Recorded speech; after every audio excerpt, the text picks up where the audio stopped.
बच्चों, आज हम द्वितीय वर्ष कला के समाजशास्त्र विषय में प्रथम प्रश्न पत्र का अगला अध्याय सामाजिक अनुसंधान अर्थ एवं प्रकृति विषय पर अध्ययन करेंगे। आप लोगों को पता ही होगा कि मनुष्य एक चिंतनशील प्राणी है। वह सोचता है, विचारता है, अपने चारों ओर के रहस्यमयी संसार को देखने और समझने का प्रयत्न करता है। वह विभिन्न प्रकार की घटनाओं के पीछे छिपे कारणों को ढूंढ निकालने की कोशिश करता है। उसने सूर्य, चांद, तारे, आकाश, पृथ्वी, दिन, रात, ऋतुओं आदि को जानने का प्रयास किया है। वह प्रारंभ में इन सब को ईश्वर की सृष्टि मानकर उसे ही इन सभी कारणों को मानने लगा था, किंतु धीरे धीरे प्रकृति के संबंध में जब उसका ज्ञान बढ़ता गया, वह प्रश्नों का उत्तर ढूंढता चला गया कि रात और दिन क्यों होते हैं, मौसम क्यों बदलता है, वर्षा क्यों होती है आदि। स्पष्ट है कि मनुष्य एक जिज्ञासु प्राणी है। वह अज्ञात तथ्यों का पता लगाने की दिशा में निरंतर आगे बढ़ता रहता है। जब वह सामाजिक क्षेत्र में प्रश्नों के उत्तर खोजने का क्रमबद्ध एवं व्यवस्थित प्रयास करता है, तो उसे हम सामाजिक अनुसंधान, शोध, अन्वेषण या गणवेषण के नाम से जानते हैं। सबसे पहले हम अनुसंधान का अर्थ और परिभाषाओं का अध्ययन करेंगे। मनुष्य प्रारंभ से ही काल्पनिक या दार्शनिक आधार पर घटनाओं का विश्लेषण करता था। उसने ईश्वर या अलौकिक शक्ति को सभी प्रकार की घटनाओं का कारण माना। पूर्व में उसके ज्ञान का आधार अंतःप्रज्ञा, परंपरा, वैयक्तिक अनुभव तथा प्रयत्न एवं भूल की विधियां होती थीं। अनुसंधान का तात्पर्य बार बार खोजने से है। इसमें दो भौतिक तत्वों की प्रधानता पाई जाती है।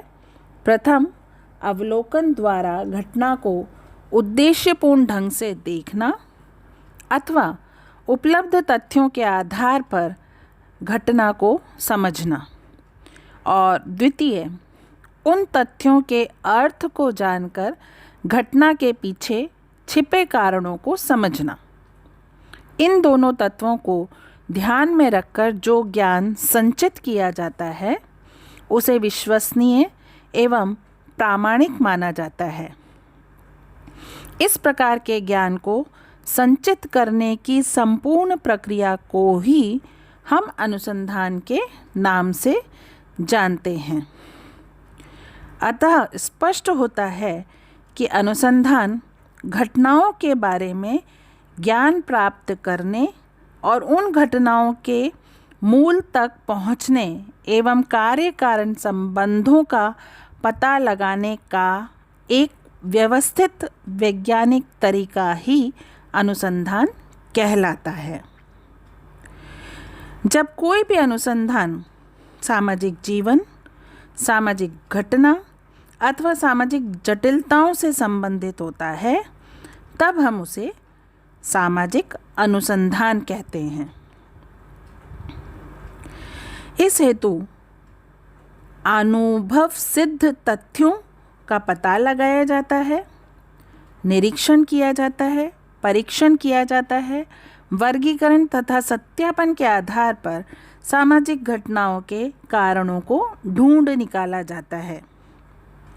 सामाजिक अनुसंधान में सर्वप्रथम किसी व्यवहार, समस्या या घटना से संबंधित मूलभूत तथ्यों का अवलोकन किया जाता है, ताकि उसकी सामान्य प्रकृति को भली भांति हम समझ सकें।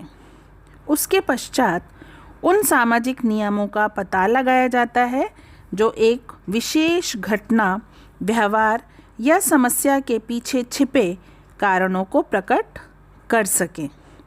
संक्षिप्त में हम ये कह सकते हैं कि सामाजिक अनुसंधान में सामाजिक यथार्थताओं की वैज्ञानिक विधि द्वारा खोज पर विशेष बल दिया जाता है। अब हम सामाजिक अनुसंधान की परिभाषाओं का अध्ययन करेंगे। अलग अलग समाजशास्त्रियों ने सामाजिक अनुसंधान को अलग अलग तरीके से परिभाषित किया है। सबसे पहले हम परिभाषा C.A. मोज़र की लेते हैं, जिन्होंने सामाजिक अनुसंधान को परिभाषित करते हुए लिखा है कि सामाजिक प्रघटनाओं एवं समस्याओं के संबंध में नवीन ज्ञान प्राप्त करने के लिए की गई व्यवस्थित खोज ही सामाजिक अनुसंधान है। बोगार्ड्स ने लिखा है, सहचर्य में अर्थात एक साथ रहने वाले लोगों के जीवन में क्रियाशील अंतर्निहित प्रक्रियाओं की खोज ही सामाजिक अनुसंधान है। P.V.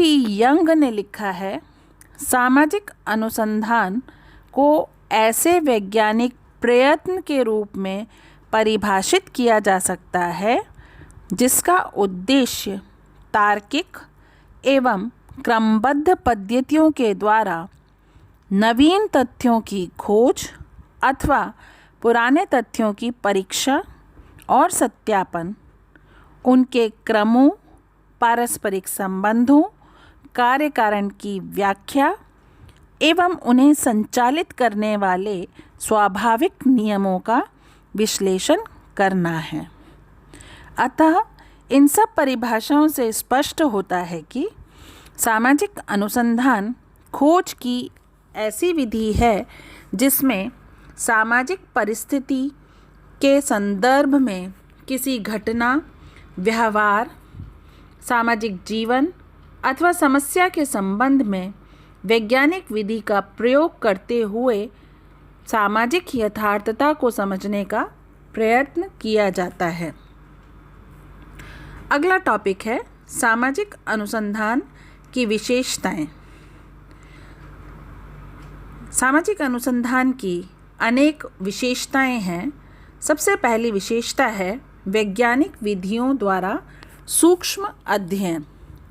इसका तात्पर्य क्या हुआ कि जब हम कोई भी प्रघटना या घटना का अध्ययन करते हैं तो उस अध्ययन में हम वैज्ञानिक विधियों का प्रयोग करते हैं। दूसरी विशेषता है नवीन प्रविधियों का विकास। इसके अंतर्गत हम सामाजिक अनुसंधान में अपने को विभिन्न वैज्ञानिक उपकरणों, प्रविधियों एवं पद्धतियों के प्रयोग तक ही सीमित नहीं रखते हैं, बल्कि नवीन प्रविधियों के विकास पर भी हम जोर देते हैं। तीसरी विशेषता है नवीन ज्ञान का सृजन।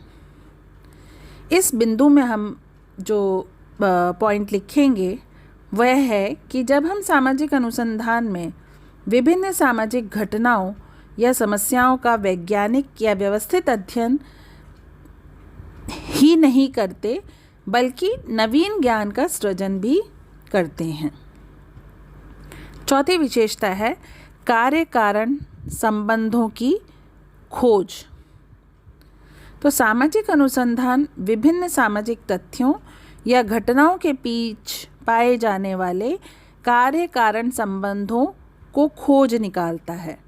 इसका कारण यह है कि सामाजिक घटनाएं एक दूसरे से स्वतंत्र नहीं होकर एक दूसरे से संबंधित होती हैं। उदाहरण के रूप में गंदी बस्तियां और बाल अपराध के बीच परस्पर कार्य कारण का संबंध हो सकता है। पांचवी विशेषता है सिद्धांतों की पुनर्परीक्षा। यानी जब हम सामाजिक अनुसंधान करते हैं तो उसमें हम नए तथ्य तो खोजते ही हैं, लेकिन जो पुराने तथ्य हैं या पूर्व में स्थापित जो सिद्धांत हैं उनकी हम पुनर्परीक्षा या सत्यापन का कार्य भी संपन्न करते हैं। अगला बिंदु है प्राकल्पना की जांच। यहाँ पे हम ये बताएंगे कि सामाजिक अनुसंधान एक ऐसी विधि है जिसमें हम उपकल्पना या प्राकल्पना की उपयुक्तता की जांच या परीक्षण भी करते हैं। नेक्स्ट विशेषता है नए सिद्धांतों का निर्माण।